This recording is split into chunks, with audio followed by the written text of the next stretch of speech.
He's a professor at the University of Southern California Electrical and Computer Engineering Department. Before joining USC, I think he was at Intel for a long duration. He got his PhD from University of Michigan, Ann Arbor. Here he is holding a visiting chair professor position, and he'll be with us for a year. And he will be teaching a course next semester. He has already interacted with students in the computer architecture course, and we hope to have a lot more interactions very quickly. Good morning, folks. I have a lot of slides, but we could just cover 5 slides and be done with them all hours. So please interact. If you have questions, stop me. And I know some of you are taking my class, so you know my style. One slide, half an hour. So it's my pleasure to be here, and it's a great opportunity to actually present some of the work that we have been doing in my group at USC. But I hopefully going forward with some of you who are particularly interested in hardware and machine learning interactions. And so with that brief introduction myself, this is going to be focusing on private and trusted machine learning. And in particular, what I'm going to focus on, and I'm going to give a series of talks actually over the next couple of months, just as a preview. So if you're not bored by this talk, the second talk would be on multi-party computing, where we're going to talk about how MPC can be implemented more efficiently on existing hardware. But that's a preview. But here we're going to talk about how we can use trusted hardware, in particular Intel secure enclaves, to improve the performance of private machine learning. That's the focus of it. Okay, so we know that deep learning has many applications in our daily lives, from essentially manufacturing, healthcare, and transportation. Every field we actually live in today is touched by machine learning in one way or the other. That's not something that is debatable at this point in time. And the problem with machine learning is that other than the few people in this room, vast majority of the people outside of the campus have no clue what machine learning is. Particularly, they all heard the word, they all want to use it, but they are not experts in the machine learning domain. And that means the companies that are going to try to make it very simple for people to deploy the machine learning algorithms in whatever workflows that people may have, in a transportation business or in other secure healthcare industries and so on. And so the machine learning as a service is going to become a very popular system. So basically what it means is that you have some kind of a cloud service provider, let's say an Amazon Web Services or Google or Microsoft, any of these companies. And they will provide you some kind of a model and give you a set of APIs. And all you need to do is to code into that API, and then your model is being trained using your own data in their cloud. So the model is in the cloud, your data is with you, and you just use this training API and the prediction API, and then you can get sort of benefits of all the millions and millions of dollars of research that is being spent on machine learning. You get immediate access to it in the cloud. So it seems like a very interesting and appealing programming paradigm, because people already are used to using the cloud. All you need to do is to put up a few APIs, and suddenly the ML models are now integrated into your workflows. So that's basically what people have been working on. And so, in fact, practically every cloud provider actually has this API that you can actually use in today's context. And so, and there's also other reasons. Apart from being a novice to the machine learning algorithmic models, you may also not have access to 64 GPUs sitting in your basement, right? I mean, it's not easy and it's very expensive. So if you just want to get a slice of the GPU for a few hours in a day, that is a much cheaper option also. And so given this paradigm, yes? Question that if the model fixed, or can the client change the model also? So what is the neural network, underlying neural network? So the model that is, so the model can be changed. Like you can choose, let's say, a object detection model which detects objects in a floating the number of usually, so how much of an architecture that you want to specify depends on how much of a prowess you have in the domain. Because for most people, they don't want to know how many layers, or they don't even understand what a layer is. Like you click a button on input and output comes with the prediction, and that's all they care for. And hence we make the assumption that you pick any model that you want. If you want to specify a specific number of layers, that's all up to you. but we don't really have a restriction in what we present in this work. There is some model F that is selected by the users. It could be selected by some cloud entity itself, or any of those combinations. It doesn't really matter for our work. Yeah. The training setting, are batches of data sent from the user to the cloud, then they are trained? Yeah, so I'll talk about it. If we get to the second half of my talk today, there is a federated learning model where the users actually hold the data. Let's say that you have some medical images that are private and you don't want to share with the cloud directly. You actually can sort of encrypt the data and send it to the cloud to do the training in some sense. And so there are different paradigms that we can actually consider in this system. So you're considering both the inference as well as training? So in fact, the work that I'm going to talk about the first half is actually applicable both to inference and training, but training is a bit more complicated. And so for the purposes of sort of dissemination of the work, I'm actually going to focus on inference, but the applicability is also in the paper, we actually showed how it can be done for training as well. And so here is a simple, what we call outsourced machine learning paradigm. So you have some deep neural networks, the multiple layers and all the standard stuff that you know. And users have a data that you want to do an inference or train on. And they send that information to the cloud service.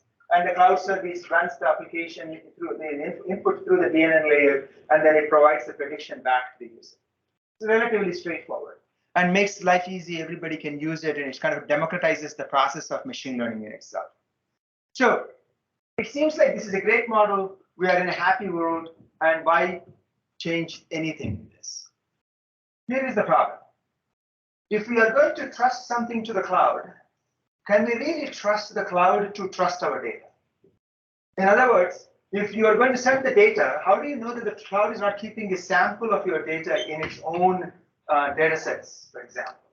How do you know that it is not malicious? And maybe you trust Google's or Amazon's because they have a lot of liability issues. But how do you know that even these Google's and Amazon's are not hacked? A particular subset of computer systems may be hacked. And hence, the trustworthiness of the cloud service itself is a big question mark in many, many ways. I mean, there are, the history is littered with the security holes that exist in cloud computing paradigm. And hence, we can't just simply say, oh, I can send this stuff to the cloud and I can close my eyes to the security consequences of this particular paradigm. And so this is a serious problem, and somebody has to work towards the solution. And so the data privacy, computational integrity, these are the two challenges. Computational integrity means privacy, you all know, right? I mean, like if I give you the data, if I give the data, only the people who are given the data should have access and nobody else. That's the privacy. And then the computational integrity means when the CPU or the GPU in the cloud actually performs some computations, how do you know that if it is at 2 plus 3 equals to 4, how do you know that it is actually done 2 plus 3 equals to 4 as opposed to 5? And hence you want to also verify that the computation is done by the cloud is actually correct. And so you have these two sort of compelling tension between I want to do something in the cloud, I don't trust it. And I don't know if the results that I get is also correct. So with all of these constraints in mind, we have to have a solution that works across all of these spaces. And so obviously you will say, why are these challenges occurring? Well, there are lots of attacks, right? Operating system level attacks, hardware and physical attacks, and other application level attacks. And of course, more fundamentally, the legislation is coming to you, right? GPDR, the GPDR, HIPAA, and Consumer Protection Acts, these are going to force on the companies that when I give you the data, you can just use it in whichever way you want. And so there are lots of actual economic and business environments that are going to force you to tackle these problems in practice going forward. So given this environment, where do we go from here? Where we can go from here is in multiple dimensions. We can go from here to fully homomorphic encryption. For those of you who are familiar with homomorphic encryption strategies, you can compute directly on encrypted data. Very expensive today, but it's a possibility. MPC, multi-party computing. So I know some of you actually work extensively in this department on multi-party computing, and so multi-party computing solutions can also work. And then trusted execution environment. This is the hardware coming to your help, and how can hardware help you? And so in this part of the talk, I'm going to focus on the trusted execution environments. And as I said in the preview, in the next seminar I'm going to give you, we will be focusing on the MPC paradigm of this. So let's take a look at what TEE means. A trusted execution environment, or also called a secure enclave, is a computational model that is actually given by certain kinds of CPUs. For example, Intel's certain class of CPUs from Intel provide this enclave execution environment. And similarly, ARM uses something called trust zone if you're familiar with ARM architecture. And so different kinds of computing systems, or ISAs, have different kinds of models, but they all kind of sort of put a bigger umbrella under it. Trusted execution is executed through a secure enclave. What does that mean? A secure enclave, for example, here is my processor. I can create a small virtual machine. Think of it as, for simplicity's sake, think of it as a virtual machine where you can run your code within that virtual environment. And within that virtual environment, when you run the code and the data is protected, not only it is protected from some potential hackers, it is also protected from the root user on the computer itself. So for example, this is my laptop and I have, I own the machine and therefore I have root access to it. But if you run an enclave on my machine, I can't actually see what you are performing on that enclave. I can kill your application, but I can't see the data or the instructions that are executed inside this enclave or trusted execution environment. So this is something that is provided extensively by Intel. Basically, you can say that this is my data that needs to be protected. This is my application module that needs to be protected. And then you can basically have an application that is signed. The data that is sensitive is actually encrypted. And then the world becomes sort of, within this enclave, everything is protected in that sense. So, for those of you who are really familiar with enclave, you can come back and say, look, enclaves also have some issues, which is true. Side channel attacks, for example, you can see, without seeing what is inside, you can see some side information and you can still extract some private information.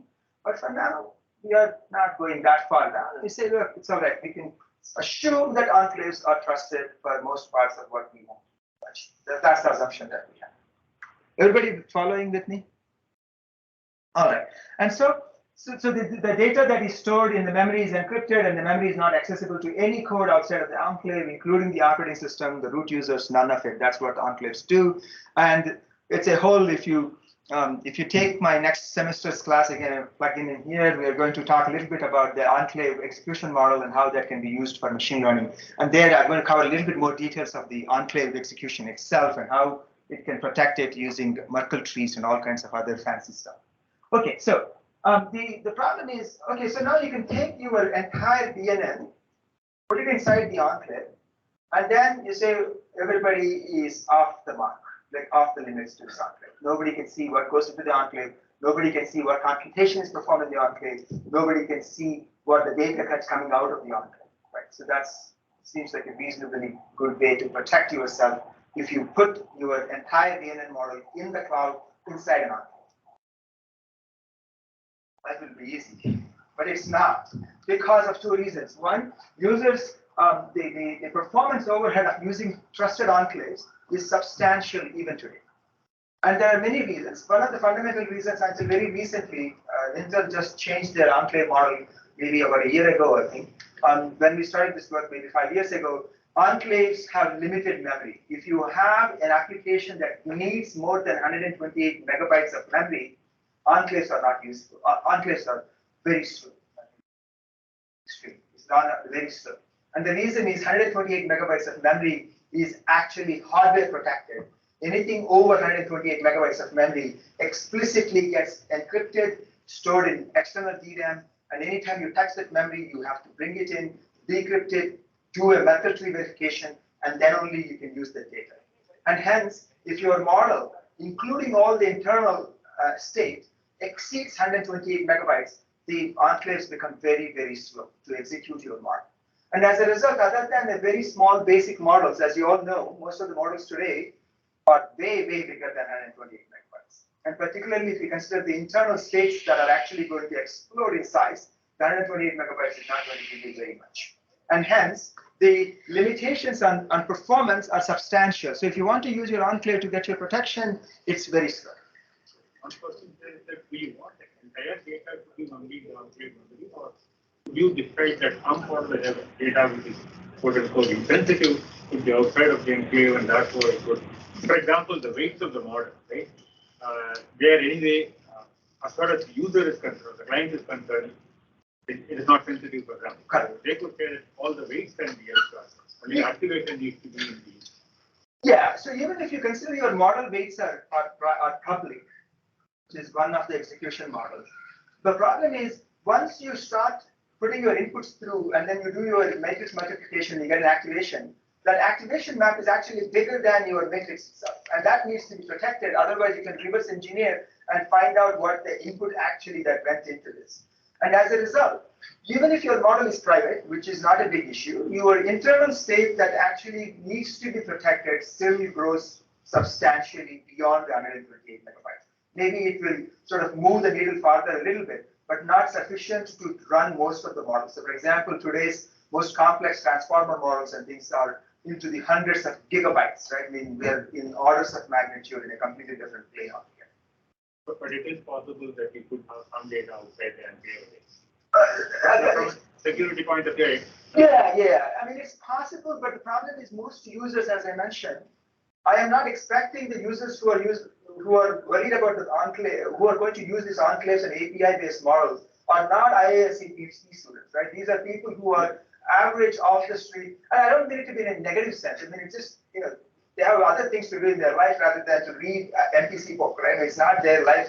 They have things to do in terms of business models. And so I'm assuming that this is not their daily life, and therefore they just want to minimize their headache and tick off and say GPDR satisfied, right? Like you see when you go to the web page and it says cookies allowed, accept or not accept, most people will click accept, right? Because they don't want to go through the n number of 8-point font that will read the details. And so that's the same issue here. So we assume that you want to protect it and you want to be clean and clear about it. And if you want to be very specific, I want to save this privately and this is public, it's possible.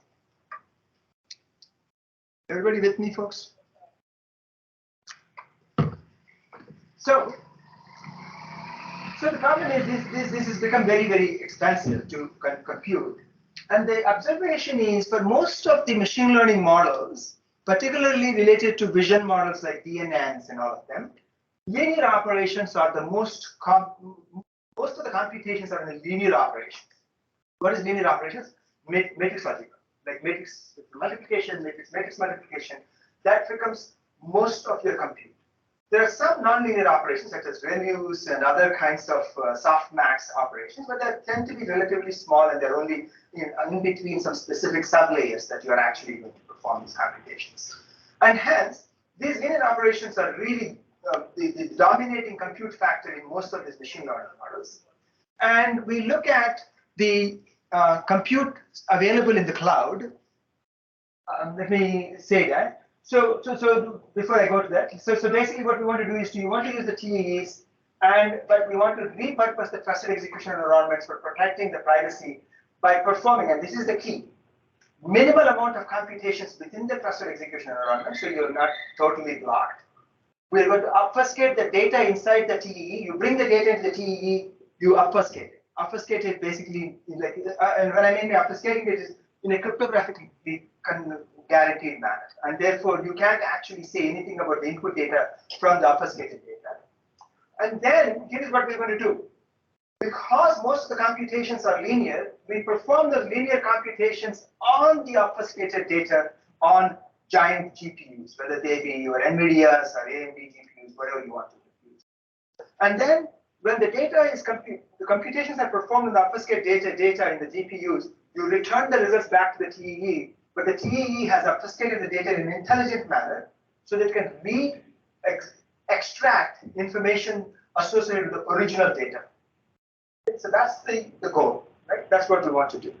And so it seems like I'm not exactly sure where this is going, and so it's totally understandable. So what I'm going to do is I'm going to give you some examples of how this is actually done in the work that we are going to present. But before I give you the more mathematically solid and complex work, I'm going to give you a very intuition on how simpler things can be done. And so I'm going to start with what is called origami. Origami is the work that was published, I forget, a couple of years ago with my student Krishna. And so this is a simple empirical based solution. And it is really, really simple. And so the way it is really simple is the following. Remember the picture that I showed you where the DNN is in the cloud? And what we're going to do is we're going to split the DNN into two pieces. There's a small piece of the DNN, the original first say n layers, that are going to be enclaved, which is basically, let's say, the first 3 layers, 4 layers, or 5 layers. And then the rest of it will be executed directly on the GPUs.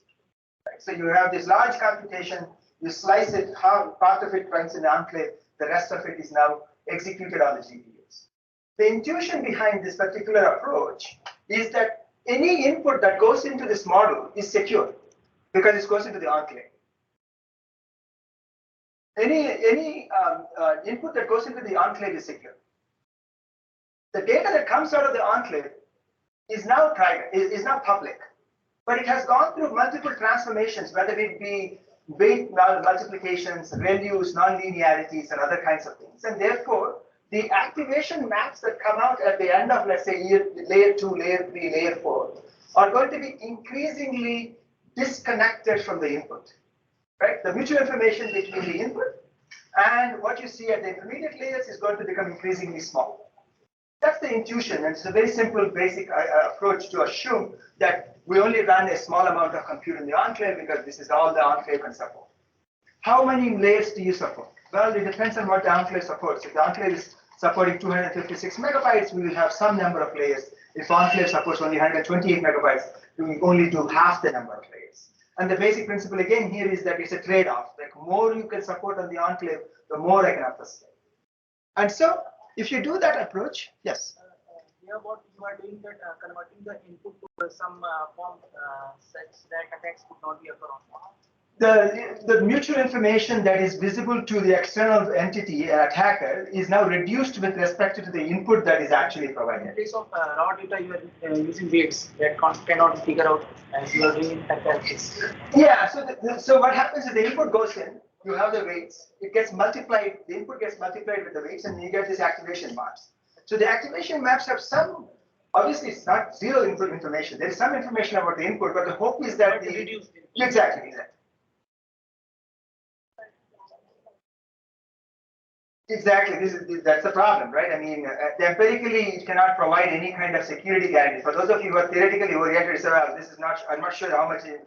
So the only empirical guarantee you can say is that what is the mutual information between the input and the application and the activation maps, and that is the information leakage that occurs in these systems. That's really what we can say at best.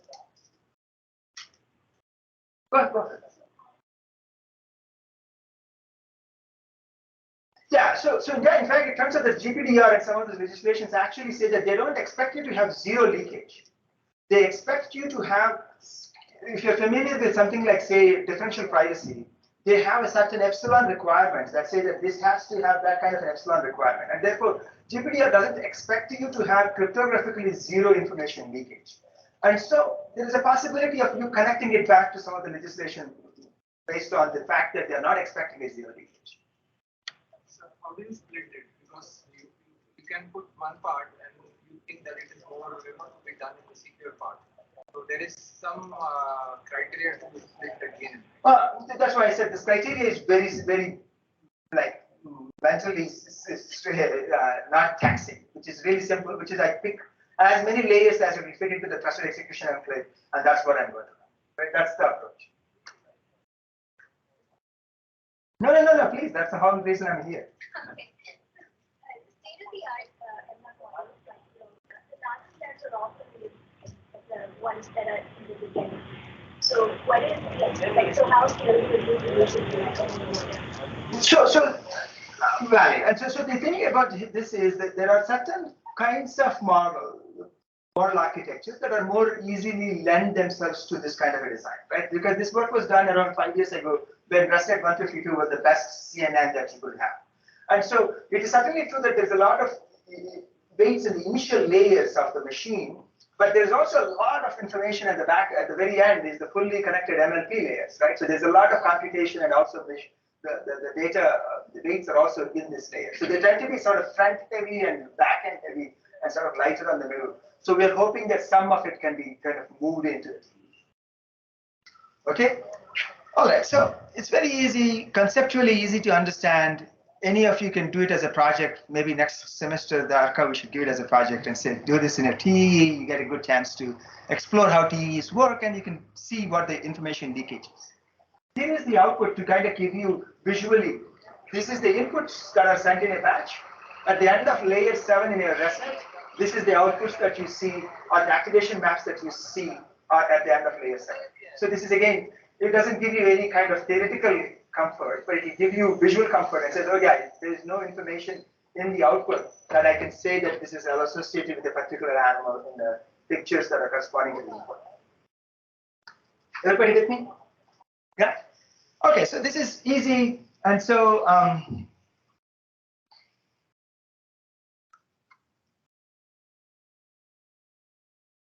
there people asking questions too?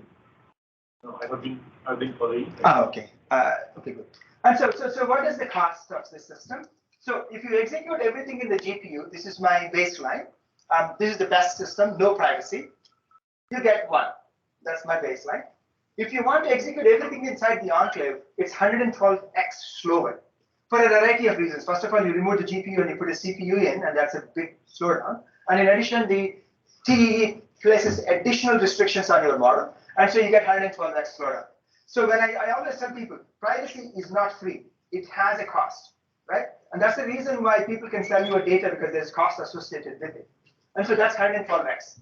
And now, if I split on the 6th layer, which is this approach, which is about 43x or so. And so you can see roughly there is a substantial reduction on just splitting on the 6th layer constantly.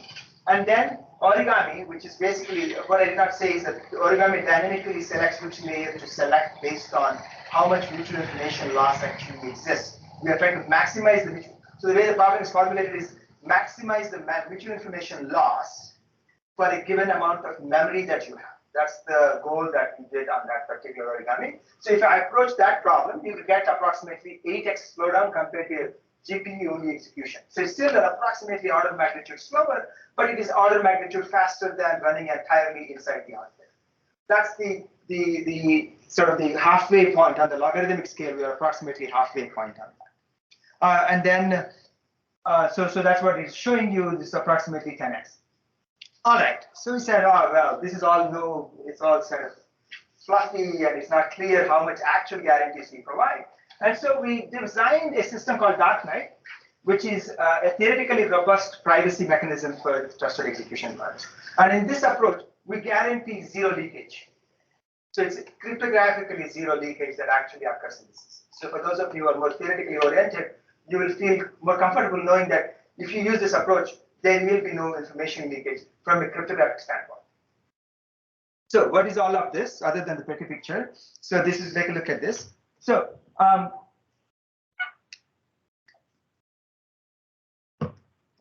the basic principle is basically the same. We can offload computations that are very intensive, linear operations intensive to the GPUs. And we can utilize the trusted execution environments or enclaves for nonlinear operations and for basically doing something called encoding and decoding. And I'm going to explain the encoding and decoding process in more detail in the next few slides. So this is basically what we call Darknight. I forget it appeared maybe a year ago. If you want to know more details, I think Micro maybe 2020 or 2021. So here are the 8 steps in Darknight. Clients have a set of information, let's say inputs, and this is again, it could be inference, could be training, but for now, let's just make it simple to look at inference. A bunch of information that they have, they're going to create an enclave in the cloud, and then they create a private key, private public key with the enclave, and then they encrypt all their inputs using that key, and then they send it. In second step is they send it to the enclave, and the enclave will now receive the information, and then it has the public-private key mechanism to decrypt the information within the enclave. So the network itself could be untrusted, but it's okay. We will send the information in a trusted manner. Then in the third step, which is where all the Darknight's magic happens, there is a linear encoding of all the inputs. Inputs basically are the collection of images that I get. I'm going to linearly encode the inputs within the SGX using what is called the Darknight's encoding scheme. So we're going to encode those inputs. And by encoding, what we are going to say is that the encoded output, after we finish this encoding, has zero mutual information with respect to the input. That's how we prove that it's cryptographically no information leakage in this system. Okay, so we now do a encoding and we send the encoded data back to the GPUs. The GPUs now receive the data in an encoded format and it looks completely like random garbage from a GPU standpoint. And the GPUs perform linear operations using weights. And again, because it's a model that is publicly known, we assume weights are known for this particular work. But as I said, we can train also. But they compute linear operations using W, which is the weights of the model. And they return the results of the data back to the SGX. And SGX, which is the enclave, is going to decode the results such that it can, because the weight has encoded it, it will make itself easy for you to decode those results after you finish the linear operations. That's what it is going to do. And once it is decoding is done within the SGX, it can perform any nonlinear operations entirely inside the enclave. So the enclave will only do nonlinear operations, and then the process repeats. Right? Okay, so let's take a look at some simple examples to really figure out what is exactly the encoding and decoding process looks like. So here are my 4 input images. That's my batch size for the purpose of this discussion. And these are the 4 input images, X1, X2, X3, X4. And let's say that we have 5 GPUs in the system that we want to use. Right? And so that's the given values for us. And so we have 4 images and 5 GPUs, and we're going to use all of them to actually achieve the .NET goals that we're going to discuss. And then we're going to generate a selection of alpha ij's, which are random scalar variables, and R, which is a uniform random vector, entirely within the enclave. So these random numbers are not visible to anybody outside of the enclave. So these are actually secrets that you hold inside the enclave. Okay? And so now let's see what we're going to do. What we're going to do is the following. You're going to take your inputs, 4 inputs, and we are going to linearly combine them by weighting them with lambda 1 x1, lambda 1 2 x2, lambda 1 3, sorry, not lambda, alpha 1 3 x3, and all the stuff, and finally alpha 1 5 r. So you now combine these 4 images with a random noise and then scale all of them, you get a value which we call x1 prime. For the purpose of this discussion, we call that x1 prime, which is then delivered to the GPU. In this case, it's going to send to the GPU 1. Same thing we're going to do with now a different collection of random vectors, alpha 2 1, 2 2, 2 3, 2 4, and 2 5. And I will do this repeatedly for all the 5 inputs, all the 5 times, basically for this information. And now I got x1 prime, x2 prime, x3 prime, x4, and x5 prime. This is the 5 outputs that I got. And as you can see, each of these has 0 mutual information with respect to the input that we have, because alphas are random, and the value of R that we have generated will also randomize the entire input data set. That's what we're going to do. And all these 5 computations are run at different 5 GPUs in this case. Everybody with me first? It's a simple math, right? High school. All right, and so once we finish that, so this is the data encoding process in math format. X is the input, and x1, x2, x3, x4, and R are the input data that we have, and we have a secret random scalars, which is alpha ij's, and that's going to be presented as a matrix A, and we are going to essentially encode it by using X A transpose, right? That's what we just did. And then linear operations are now performed on those on those X prime values. And so now the GPU is going to do WX prime, WX1 prime, X2 prime, X3 prime, X4 prime. And so it will produce what is called the Y prime. That's what the output is. What is Y prime with respect to the original inputs? It can be treated as W times X times A transpose. You're with me? Everybody with me? And all I need to do to get my value of WX is what? Multiply it with A transpose inverse, and then I'm done. Right? And so I take this value that is WX A transpose, and then I will basically, and because A is secret, right? This is a secret.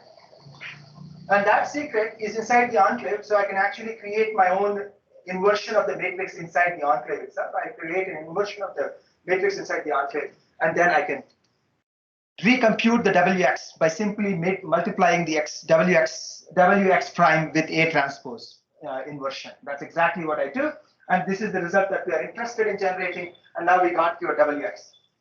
And then at this point in time, you want to do rel use, nonlinear, any kind of nonlinear operations. We can perform all those nonlinear operations inside the enclave on open data, but it's private because it's inside the enclave. Right? And once it is done, now you get a new activation values, which you can then do the same process repeatedly multiple times, right? For layer after layer after layer.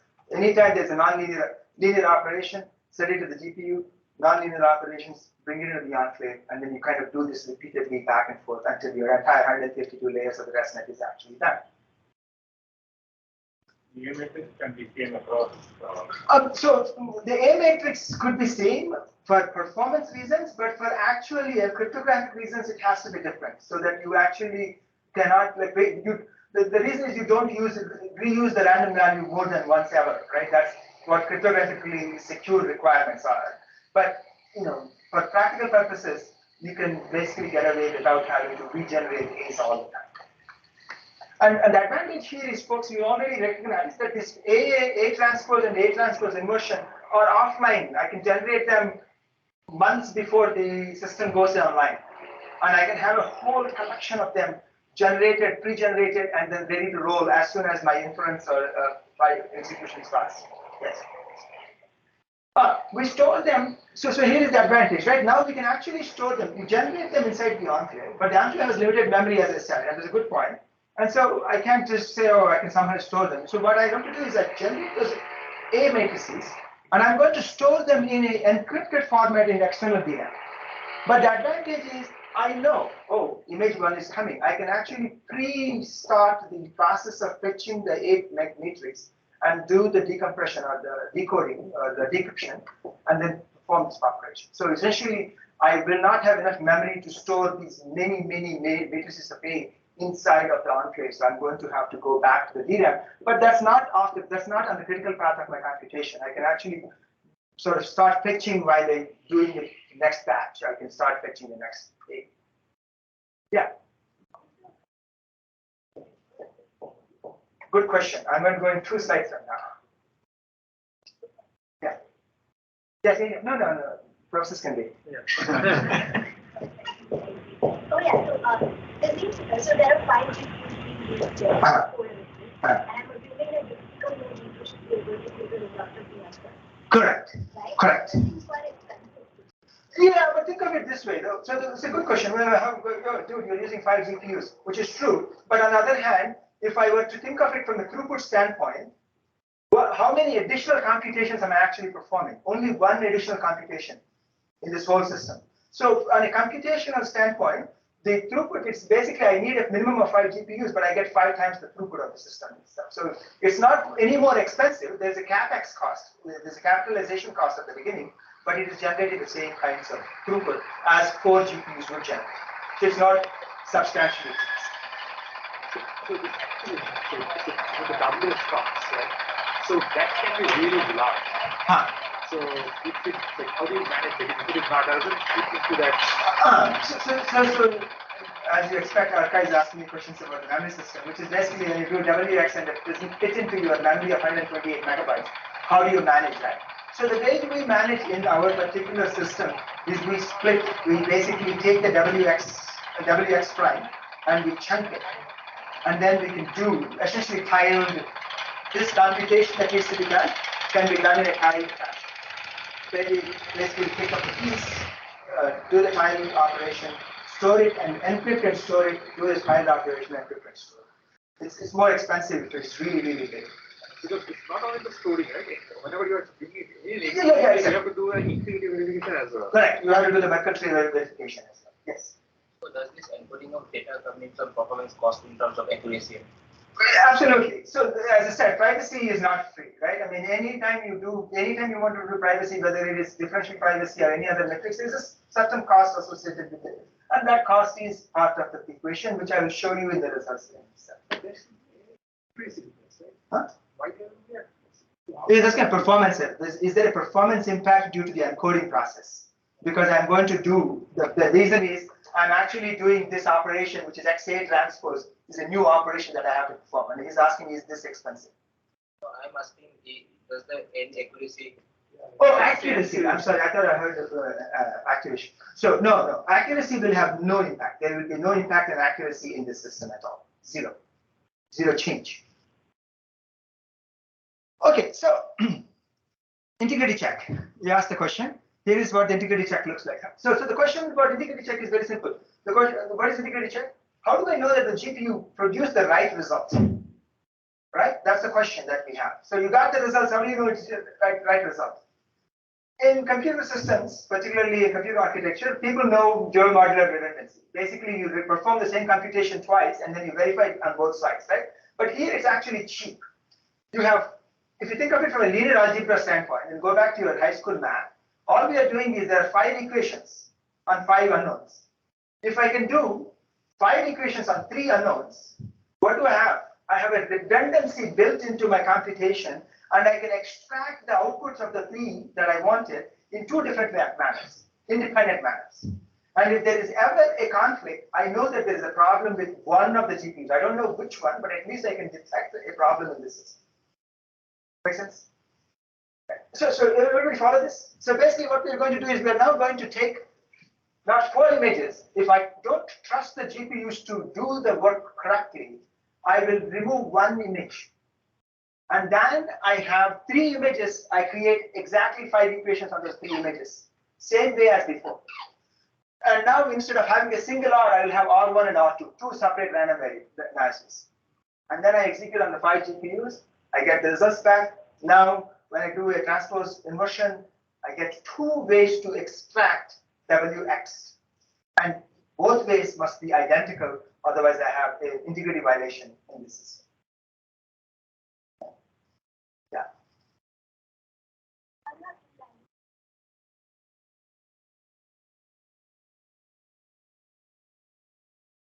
Okay, continue the question. So, I mean, just making this up, but if I was to find a way to extract like whatever lives in the memory of these two GPUs. Oh, so you're talking about like how do you attack me, right? Like basically, that's perfectly a valid question. The way you attack me is by colluding, right? Like you have 2 GPUs that collude, and then they extract the randomness out of the collusion. Yeah. So I have a solution for that. The colluding GPUs can also be solved provided you can limit the amount of collusion in the system a priori, right? Because remember this redundancy that I built into the system can also be used to deal with adding additional noise into the system. So I can either choose to do additional redundancy, or I can choose to do collusion protection. Either way. And so if I can say that 2 GPUs can collude, I add additional noise to the system so that when 2 GPUs collude, they still cannot actually extract the original information. Exactly the same process. But I mean, of course, you can ask me the harder question: what happens if all the GPUs collude? Raise your hands and say nothing you can do, right? And so there's a limit to how much you can protect against. And so, and I mean, this is another problem too, right? How do you make sure that these P5 GPUs don't interact with each other? There are different ways of actually solving these issues. We don't need to necessarily go into that. Yes. We learned that we need to inverse of a matrix. Yes. We have learned in different subjects that computing the inverse of a matrix is the most expensive process. Yes, absolutely. That's the reason why I mentioned that A transpose and A transpose inverse can be computed outside of the critical path. In other words, this is A transpose and A transpose inverse are unrelated to the input, right? They are actually just standard random scalar variables. So I can select the random variables if I wanted to in such a way that the rank of the matrix is selected in such a way that the inversion can be computed very quickly. But this is also not part of my critical path. I can do it, let's say, a year before my actual deployment of the system, and I store thousands and thousands of matrices in memory. Huh? That's it have to be one. True. That's why I'm saying that it's in a way. What I'm saying is that this is certainly expensive to do this inversion computations, but it is not on the path of what I need to do. So this is all local, right? This is only on one machine, I would say. So, I mean, just two questions. So basically, can we not do this spatially, just do it on different GPUs at different locations and make it more foolproof? That is one question. And can we not merge GPU into TE? Let me answer the easy question. The TE to GPU merging happened already. So it's called the Hopper architecture. So GPU Hopper, which is a newest of the GPU design that was released, I believe, maybe 3 to 6 months ago. But we have been trying to get access to it. NVIDIA just released it. It's called H100. They allow you to do an enclave on-site inside the GPU in itself. Right? It's the most recent enhancement for the GPU architecture. And then the first question that you asked, which is, can it actually be fully distributed and you have a distributed set of enclaves? It's possible. It's very easy to extend it in a distributed system. That's not that difficult. But it's just to make sure that your communication panels are always encrypted in that case. That's the only requirement that you have. I mean, you can randomly spatially distribute it, so make it more difficult. Yeah, but the problem with cryptography people is they are not happy if you say is fuzzily correct. You have to prove mathematically that there is no information leakage. And for that purpose, when you say you can arrange it in a different manner, it's not enough. You have to show that this arrangement has to be mathematically correctly done. Otherwise, it's not going to be. You might improve it from a practical standpoint, but it's of no consequence in reality. Yeah.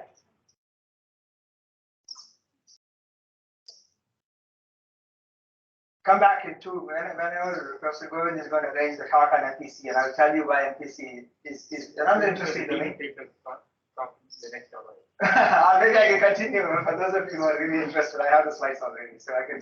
So, but that is it's a different paradigm. It's a completely different paradigm, but it has its own costs. Particularly when you do MPC paradigm, when you have to do, for example, Beaver triple assisted multiplications, the communication cost can be overwhelmingly large. All right, folks, everybody okay with me? Nobody is lost, still stringing you along? All right, so with that, these are the experimental results. We implemented this on Coffee Lake, which is an Intel processor with SGX support. We used 5 NVIDIA GeForce GTX 1080 Ti's, and we had a 40 gigabits per second infinity band network switch connecting the TEs with all the GPUs. And we implemented VGG16, ResNet 50, and MobileNet V2 as the 3 different kinds of models for this particular implementation. And here is what the execution looks like. On the right-hand side, spelling mistake, baseline, and then here is the dark night splits, how the computation gets split. So you can see in linear operations consist of the maximum amount of time. 84% of the time in the baseline is spent on linear operations, which is the matrix operations. In our system, the dark night, linear operations are very small, 0.04%. Why? It's because nonlinear operations, encoding and decoding costs become much, much higher. And so this doesn't show that the numbers are the same, right? It doesn't show the execution latency. All it says is that if I take the pi, but the pi is actually much bigger here, right? We're running at a much slower pace. In the bigger pi, a small part of it is only spent on linear operations. Large parts are spent on the encoding as well as the non-linear operations associated with the system. So, but the pi itself is actually shown here. So let's just take a look at it. So if you look at the total cost of the system, the execution of, let's say, MobileNet or ResNet or VGG, you approximately get around 11x speed up with the about 6x speed up with the .NET approach. Compared to what? Compared to running it entirely on the GPU, on the enclave and protecting the data privacy.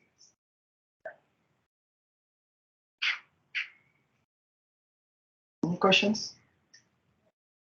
Just go back to the previous slide. So here when you say the contributions of different components on .NET, you are also talking about both the CPU and the GPU together. So this is the total execution time, if I remember correctly, which includes the CPU, GPU. And in the next slide, you said that it is about 6.5x faster with .NET, but again, assume that this is from the 100x slowdown. That, right? Yeah, I mean, so as I said, always this is not zero cost, right? I mean, okay, so that's basically. Do I have an additional 5 minutes to continue? Are you all interested or heading for the doors immediately? Okay, so if you're interested, I wanted to cover one more thing, which is also an interesting use of trusted execution environment, but in a slightly different setting in machine learning, which is the federated execution model. So this is called FedWAT, which is an efficient gradient outlier detection mechanism for Byzantine resilient and privacy preserving federated machine learning. Very, very long title, but that's my student's title. But I'm going to sort of simplify this, and this is I call it FedWAT. And so what is the problem here? So the problem here, now we're going to sort of reset everything what we talked about with respect to the DNNs and the traditional system, and we're going to go into federated machine learning. How many of you have heard of federated machine learning? Some of you. Okay, so federated machine learning is basically very simple. I'm going to go through very briefly. There are multiple users who have data. Let's say a mobile phone has its own images that it has taken, and it is unwilling to share it with the cloud to do a training of the data. So instead of sending the data to the cloud and having it trained, which is what my dark knight approach was looking at, here's the opposite. Send the model to the clients and then let the clients actually train using their own independent individual subsets of data. And then once they finish training, they generate a gradient, and they send, each client sends their gradient to this gradient accumulation engine in the center called the server, which will then aggregate all of these gradients and generates a new model and propagates it back to the clients. And so this kind of repeats in epoch by epoch basis, where you send the gradients down to the clients do the computations and generate a new gradients, which are then averaged, and then send it back and forth. This is what federated machine learning looks like, right? So this is a one slide overview of the federated machine learning. And so I will sort of click through this because of the time. So here is the problem. The problem is people are interested in federated machine learning because the clients are thinking that, oh, I'm training on my own local data and therefore I'm not leaking any information. But when you send the gradients from the client to the server, those gradients actually contain private information about your input system. And there have been model attacks that have been demonstrated that show that by just looking at the gradients, I can reconstruct a lot of the input images that are used in the training of that particular model. And hence, these gradients can actually be problematic in terms of disclosing information to a adversary. So this server, which is aggregating these gradients, can look at those gradients and then say, oh, I know what data you used, which is problematic. Right? And so that's problem one. We don't like that. And so the second problem is the other way around. So I don't trust the server, but the server also doesn't trust me, because I can explicitly and maliciously send gradients that have nothing to do with the model. I can just send an arbitrary collection of random vectors to the machine up and say, so this is my gradient. And the machine, the server may actually aggregate those gradients, and then you generally sort of drift the model away from what your original intention of the model is, right? And so this has been shown that the clients, particularly a single malicious client with particularly tuned gradient updates, can drift the model to really wrong places in a way. So the problem is, it's like basically India and China. Nobody trusts each other, right? And so now you have to still do business. That's the problem. And so how do you deal with that issue? We're going to deal with that issue by our favorite engine, right? Because this is my hammer, so everything looks like a nail to me. And so what I'm going to do is now I'm going to take my trusted execution environment and say, hey, I am going to put a trusted execution environment inside the server, and I send the gradients to the enclave to perform the gradient aggregation. This solves one of the problems. What does it solve? It solves the problem that the server cannot see the gradients, because you encrypted the gradients and then you send it to the enclave, and the enclave is actually going to do the gradient averaging. And hence, the server, any hacker in the server cannot see the gradients. So that solves the problem to that extent. But we still haven't solved the second problem. And that problem is, what if this gradient is actually wrong? It's maliciously wrong, right? And so you also need to figure out how do I actually solve that gradient aggregation, the gradient update problem that could be potentially malicious. And so one way people have talked about, and there are many different approaches, one way people have looked at gradients that are potentially malicious is by using what's called outlier detection. It's a standard outlier detection mechanism where you look at the vectors that are coming from all of you, and they certainly follow certain IID pattern, and then there is one outlier that comes from you and says this is really far off from the gradients. And I'm like, wow, that's potentially problematic, right? And so therefore, when you look at the gradient estimates, from benign users look like this, and a malicious user may look far away from that. How do you detect, or how do you do it computationally? The way you do this computationally is just to pairwise distance.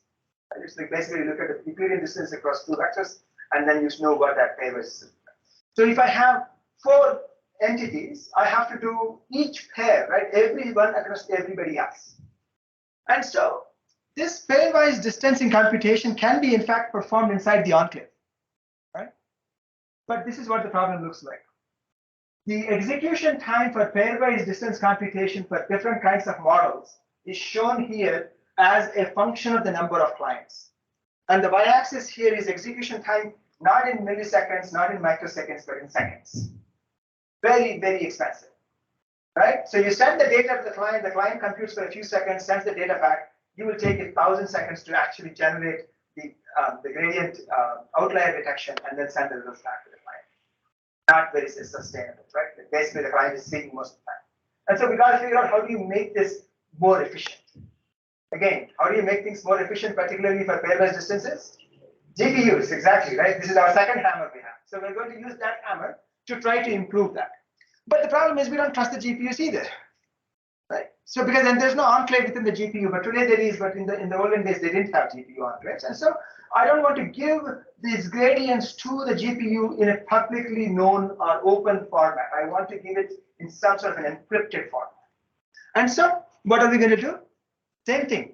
Take the tree, encrypt or encode your gradients and send the encoded gradients to the GPUs. And so here are my 2 GPUs, which we are interested in running the outlier detection algorithms on. And so the assumption here is the clients can be malicious, GPU accelerators are honest but curious, and communication is encrypted and secure. And so here is a simple illustrative example. It looks a lot like a 2-party computing for those of you who are in the MPC, come from the MPC world. And so clients I and J send their updates to the parameters. And here's what the enclave will do. Very, very simple encoding in this case. It will send GI plus some random I, GI minus some random I to these 2 GPUs. And the second is GJ, which is the gradient from the client J, is again GJ plus RJ and GJ minus RJ to the second 2 GPUs. And again, if you look at it from an encryption standpoint, it basically looks like a one-time pad encryption mechanism. And so the 2 GPUs cannot say anything about GI or GJ given the random addition values that you have generated. And for those of you who are from an MPC world, this kind of looks like an additive noise added to the MPC domain. And so, and then the GPUs compute the partial pairwise distances using that very simple, basically that GI primes and GJ primes are shown on the picture. And then the results are sent back to the GPU, to the SGX back. And what is the SGX computing? It's essentially computing GI minus GJ squared minus this plus this RI minus RJ squared. That's what is the actual value it has computed.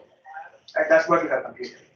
Now, from here, it's very straightforward because the enclave generated this RI and RJs because it has known what those values are. It can actually compute this and it can subtract us. That could be one simple solution to actually get the pairwise distancing inside the enclave. What would be the alternate approach? The alternate approach is actually there's a particular way of generating random numbers where you can generate a sequence of random numbers such that Ri minus Rj will always be constant.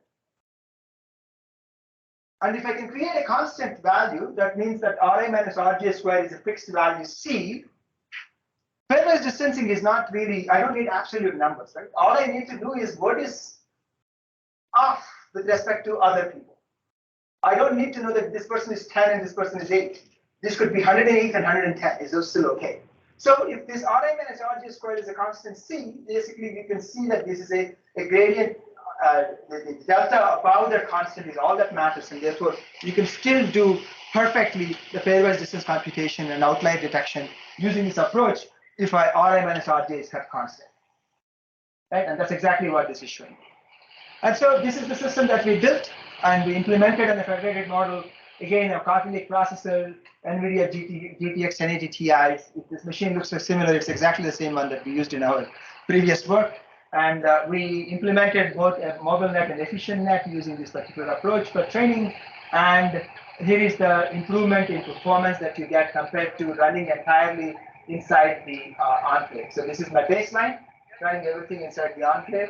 And here are my 2-party and 6-party computations. Basically, when I say 6-party, it is GPUs. 6 GPUs are participating in my computations. 2-party means 2 people are participating in this. And so you can see there is an order of magnitude improvement in performance on these systems. And so this is the 6-party results. And basically, again, it's a privacy-preserving, Byzantine robust. And again, you can see the paper for all the scalability analysis, collusion, all of the stuff that you folks asked about. So in some sort of concluding thoughts here, basically what I wanted to show you is that privacy will become an ever greater challenge in the society, particularly as ML kind of creeps into your bedrooms, right? Like you don't want your machine learning video cameras. And so there is a lot of information that they're going to extract. And hence you have to solve, so you sort of provide solutions. And the performance can no longer be the only key driver for these applications that are going forward. And hence, private and secure machine learning hardware is useful for accelerating these tasks. And SGX is a great example. The GPU's Hopper architecture is a great example.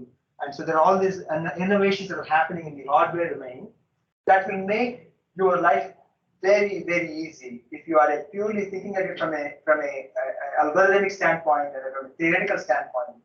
Talk to one of us, and we can help you make your algorithm run 100x faster, right? And so that's the goal. That's what I wanted to show you is that for those of you who are sort of drowned in equations and math, which I know nothing about, I'm happy to work and interact with you to make this more efficient by kind of taking advantage of existing hardware capabilities.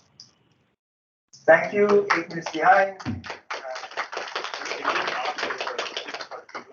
Yeah. So, are there any questions from the Professor Govind is asking me if there are any questions that you have online? I'm happy to answer as well. Can you hear me? Vinod, I can hear you. Yes. Yeah. So thanks. It was a very interesting talk. I was just wondering if you have seen this work called ShadowNet, which actually used very similar ideas as Dark Knight, except that they did it on the TE, and I think that the insights were also pretty much similar in the sense of doing linear computations inside and non-linear computations outside, or sorry, the other way around. So if you've seen it, sort of any insights into how Dark Knight and this and ShadowNet compare? I can't tell you the ShadowNet work directly, but we have compared against something called Slalom, which is a paper published from Stanford on the same basic principles. And the big difference is Dark Knight can also, so although I showed only the inference, Dark Knight can also do training.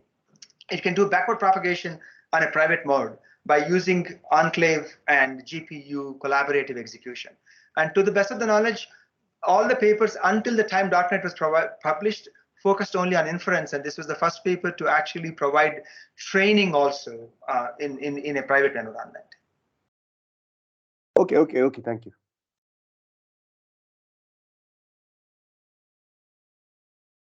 Any other questions, folks? All right, if there are no other questions, thank you so much.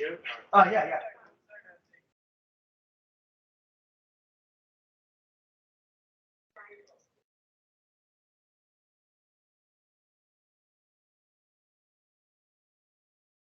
Oh, so I think the question you're asking is how much do I trust the enclave in itself? Yeah, so there are enclaves are actually quite trusted. The only major leakage of information occurs from side channels. For those of you who are from a security perspective, side channels are basically I can tell what kinds of computations are you're generating because the heat in your machine is higher, right? That's the kind of side channel information. But if you ignore side channels, very few attacks actually can sort of peer into the enclave model itself. And it's a fair question, and we make the assumption that their enclaves are pretty good, and if you can get a 10x improvement in your performance, it's worth the exploration. Yeah.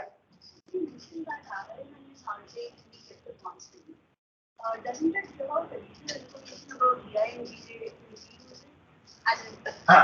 Certainly. So that's the reason why many times you do GI, if you make RA and RJ constant as I just described, then you do not reuse RA and RJs. But it's okay because you can pre-generate a whole sequence of RI RJs and use them separately for each of those GI and GJs. You can generate a whole sequences of RI and RJs, and you can pick up any two pairings such that there is a constant value. The constant value, so these two different pairs will be used for different GI values. Yeah, they could be used for different GI values. Yes, cryptographically, it is not the same as zero information data. You're correct, because there is a certain amount of cross correlation that you can exploit in that case, and that's the reason why I was suggesting that there are two approaches. One is you recompute RI minus RJ squared offline and subtract it out, or you do a constant. But constant has certain, like if you reuse, there is certain limitations.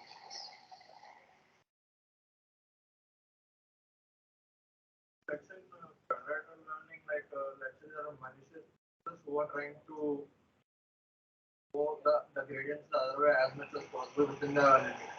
Is there a possible that this affects the accuracy? So what you're saying is that what if the pairwise distancing does not detect because they're just under the radar, like just below the radar they continue to. It's a weakness of the paper. Basically, we assume that pairwise distancing is how you can outlier. There's an outlier detection mechanism that exists, and we are applying this approach on that. But it is possible for a clever adversary to create those gradient updates such a manner that they below the cutoff mechanism and sort of impact the model. Is the limit determined empirically the pairwise distance? Sorry? The limit value. Is it determined empirically or? In almost all the papers that as far as I know, Crum, which is one of the most well-known papers, actually uses a threshold cutoff that says that if the pairwise distances, think of them as like how far you are from the neighbor, and then you just do a distribution, and then you cut off and say that this is outside of my trusted domain. So this is all done in GPU, but is it possible that we do it on tiny kind of things? Because I'm just seeing whether there is any lower bound of energy usage. This is all high energy use kind of thing, right? Yeah, ML is all about high energy in some sense. Like, I mean, GPU is burned down in the whole house in some sense. But yeah, I mean, there's nothing. So you can see this is an algorithmic approach. There's nothing really. You could use a CPU to do these computations, and you will still run, but maybe a little bit slower. So there is nothing fundamentally limiting you to a particular hardware model. It can be used for. If you're talking about MCU, right? You're probably better off doing all the computation in the trusted environment. The MCUs are significantly slower compared to your trusted. Exactly. Yeah. Okay, if not, let us thank Murali. Just wanted to get a quick feedback. Do we have the next talk within a week's time, or how about you? I can do it, but I just wanted to check with these people since they are here now. If we do it next week, is that still convenient for you? Maybe you can just thumbs up with your hand. Raise your hands if you want to stay with me for one more. Yeah. Otherwise, we'll have to take it to January. So I was wondering whether we should do it. It's okay. There are still a good number of people. So we'll try to do it before November 30th, so that yes, we can attend. I'm surprised that you wanted to listen to me one more time, but I'm glad I heard you. So yeah, so I'll be there'll be an announcement, and it will be. I promised. I think some of you it will be on MPC, multi-party computing, and how to make MPC more efficient. Okay. On behalf of the department, I would like to present the member to Murali. Thank you. Thank you.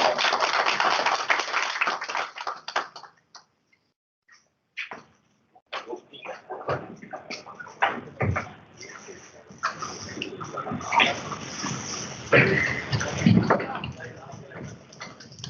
to stop the recording. Yeah? I did.